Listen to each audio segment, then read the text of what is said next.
आज का टॉपिक है आओ बात करें। बड़ा इम्पोर्टेंट टॉपिक है। हमने अक्सर औक़ात देखा है कि आजकल हमारे जो बड़े हैं उनके पास छोटों से बात करने का टाइम नहीं है।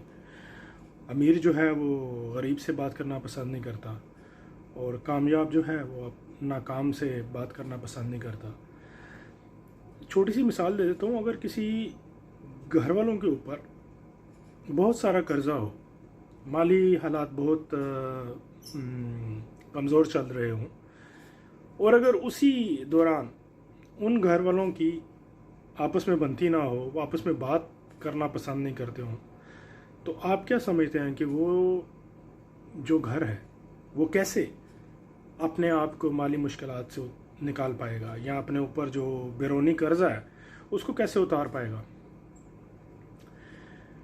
टॉपिक की तरफ वापस आएंगे कि जो लोग कामयाब हैं, जो लोग अपनी ज़िंदगी में कुछ ना कुछ सक्सेस अचीव कर चुके हैं, उनकी ज़िम्मेदारी है कि अपने से नीचे वालों को मोटिवेट करते रहें, उनकी काउंसलिंग करते रहें। कुछ ऐसे लोग होंगे जिनको पता ही नहीं है कि करना क्या है। मैट्रिक कर लिया, आगे करना क्या है, एफए कर लिया, एफएससी कर लिया, आगे करना क्या है। तो इस चीज़ को बड़ी ही थोड़ी सी मेहनत के साथ और थोड़ी सी तवज्जो के साथ इसको हल किया जा सकता है।